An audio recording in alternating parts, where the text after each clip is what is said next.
नमस्कार दोस्तों, मैं आपका दोस्त विजय ढाका हाजिर हूं आपके विश्वसनीय चैनल विजय ढाका किसान का दोस्त पर एक नई जानकारी के साथ। पीछे मैंने एक जानकारी दी थी आपको कि हींग का हमारी फसलों में क्या महत्व है। आप लोगों ने उस पर खूब सारा प्यार दिया। किसान भाइयों को जानकारी काफ़ी अच्छी लगी। खासकर उन दोस्तों ने बहुत धन्यवाद दिया जो ऑर्गेनिक खेती करते हैं। आज का हमारा वीडियो उन किसानों के लिए अति महत्वपूर्ण रहेगा जो किसान सब्जी वर्गीय फसल की खेती बड़े पैमाने पर करते हैं और जो फल और सब्जी जैविक ही तैयार करते हैं। तो कहीं न जाइए दोस्तों और अंत तक वीडियो में हमारे साथ बने रहें, क्योंकि यह आपको मिलेगी सही और सटीक जानकारी। आज हम बात करेंगे एक ऐसे जैविक मिश्रण की जो हमारी सब्जी वर्गीय फसलों में कीटनाशक का भी काम करेगा, फंगीसाइड का भी काम करेगा और फर्टिलाइज़र का भी काम, तीनों का एक साथ करेगा। इस मिश्रण को तैयार करने के लिए हमें 3 चीज़ों की ज़रूरत पड़ेगी जो हमारे घर पर आसानी से प्राप्त हो जाती है। वो हैं 1 नंबर पे हींग, 2 नंबर पे हल्दी और 3 नंबर पे दूध। ये चीज़ें किसान के घर में बड़ी आसानी से प्राप्त हो जाती हैं, परंतु हम इस मिश्रण को तैयार करने की बजाय विश्वास करते हैं बाज़ार में मिलने वाले कीटनाशकों, खादों और फंगीसाइड्स पर, भले ही हमारा कितना भी पैसा इस पर खर्च हो जाए। अब जब गर्मियों में टमाटर, खीरा आदि अनेक सब्जी वर्गीय फसल, मिर्च आदि में फंगस आदि रोगों के, फसलों के पत्ते खराब होना आदि अनेक प्रकार के रोग इस टाइम गर्मियों के फसलों पर होते हैं और गर्मियों के सीजन में अनेक फसलें सब्जी वर्गीय फसल लगती है। बड़े स्तर पर हाई टेम्परेचर में फसल स्ट्रेस में भी चली जाती है। इन पर विजय प्राप्त करने के लिए हमें इन चीज़ों का अपनी फसल पर समय समय पर छिड़काव अवश्य ही करना चाहिए। अब बात करते हैं कि इस मिश्रण को हमें तैयार कैसे करना है। सबसे पहले हमें लेना है हल्दी, जो हर किसान के घर पर आसानी से मिल जाती है। हल्दी में क्या गुण है कि यह हमारी फसलों को फ़ायदा पहुंचाए, अब इसी पर बात कर लेते हैं।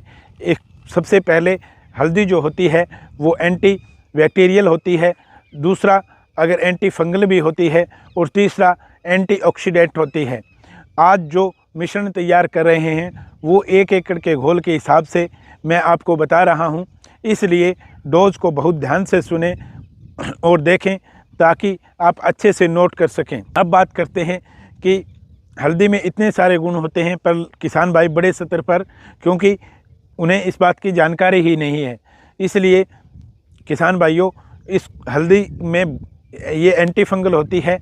एक किस्म का मोटा मोटा कहूँ तो ये एंटीबायोटिक गोली की तरह काम करती है हमारी फसल के अंदर, इसलिए इसे हमें बड़े स्तर पर यूज करना चाहिए अपने ऑर्गेनिक मैटर के अंदर, या कहूँ कि ऑर्गेनिक खेती के अंदर। और हल्दी लेनी कितनी है किसान भाइयों?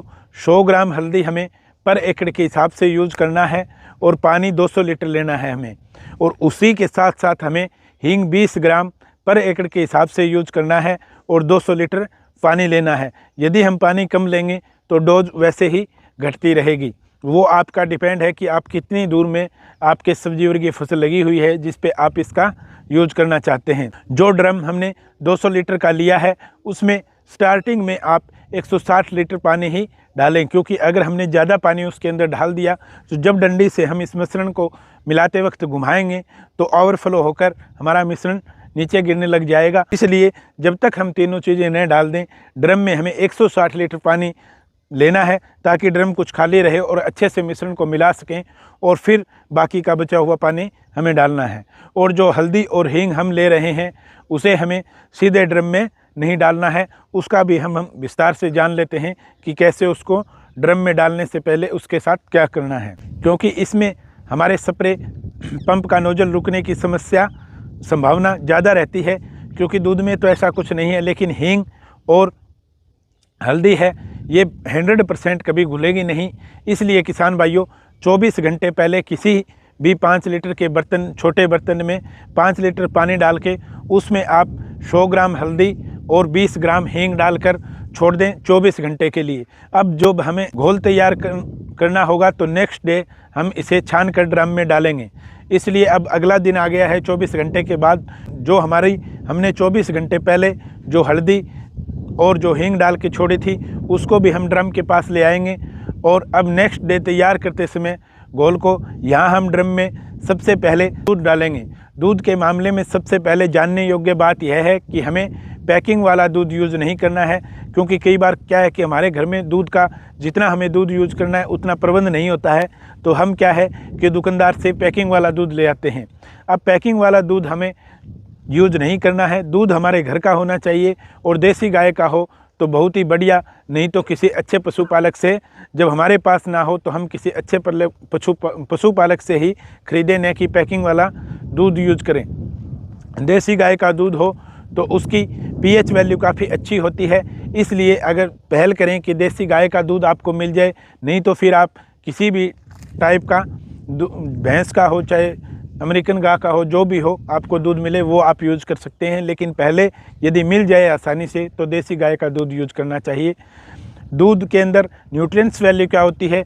दूध के अंदर भारी मात्रा में कैल्शियम मिलता है और पोटासियम, मैग्नीशियम, प्रोटीन और विटामिन से भरपूर होता है। कार्बोहाइड्रेट आदि अनेक न्यूट्रिएंट्स, इसकी हाई न्यूट्रिएंट्स वैल्यू होती है। अब डोज की बात करूं पर एकड़ के हिसाब से कि हमें कितना दूध यूज करना है पर एकड़ के हिसाब से, तो 5 लीटर दूध हमें पर एकड़ के हिसाब से प्रति 200 लीटर में यूज करना है। अब किसान भाइयों, प्लांटेशन के 20 दिन बाद हमें यह स्प्रे करनी है तो दूध बड़ी आसानी से घुल जाता है। इसलिए जो ड्रम मैंने आपको बताया था जिसमें हमने 160 लीटर पानी डाल रखा है, उसमें सबसे पहले हम 5 लीटर दूध ही डालेंगे। दूध आप अगर स्टार्टिंग स्प्रे कर रहे हो, थोड़े दिन की प्लांटेशन हुई है, तो आप 4 लीटर का भी यूज़ कर सकते हैं। इसलिए सबसे पहले दूध डालेंगे। दूध बड़ी आसानी से घुल जाएगा पानी के अंदर। इसमें आप गुड़ का भी किसान भाइयों इस्तेमाल कर सकते हैं, क्योंकि यह फास्फोरस का रिच सोर्स होता है। इसलिए डोज की बात करूं तो आप 300 से 400 ग्राम तक डोज पर 200 लीटर पानी के पीछे रख सकते हैं। इस कई बार क्या है किसान भाई यहाँ कन्फ्यूज़न होंगे कि जहाँ हम 1-2 किलो पर एकड़ के हिसाब से यूज करते हैं, वहाँ पे आप हमें 200 से 300 ग्राम ही पर एकड़ क्यों बता रहे हो? इसमें सबसे बड़ा कारण यह है किसान भाइयों क्योंकि अब गर्मियों का सीज़न है और गुड़ क्या है कि गुड़ की जो तासीर होती है वो थोड़ी गर्म होती है, इसलिए हम ज़्यादा गुड़ का यूज़ नहीं कर सकते।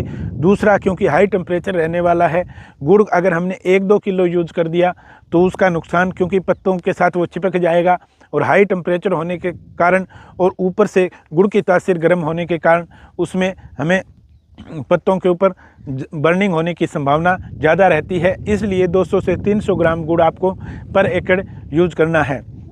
अच्छे से सभी चीज़ों का घोल आपको बनाना है। और हल्दी और हींग जो मैंने बताया था उसको आप किसी कपड़े से छान सकते हैं, उसके बाद ड्राम में डालें ताकि नोजल वगैरह रुकने का भय ना रहे, क्योंकि 100% ये दोनों चीज़ें घुलेगी नहीं।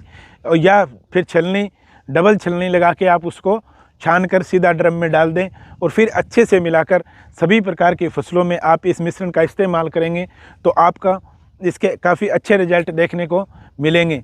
अगर आप गुड़ नहीं यूज़ करना चाहते हैं तो हल्दी, हींग और दूध जितनी डोज मैंने आपका बताया है, इन तीनों का मिश्रण बना सकते हैं। और आप गुड़ का यूज़ करना चाहें तो वो भी आप देख सकते हैं। ये वीडियो कैसा लगा, आपको ये जानकारी कैसी लगी किसान भाइयों, आप हमें कमेंट के माध्यम से बता सकते हैं। और मिलते हैं किसी नई जानकारी के साथ नेक्स्ट वीडियो के अंदर। जय हिंद, जय भारत।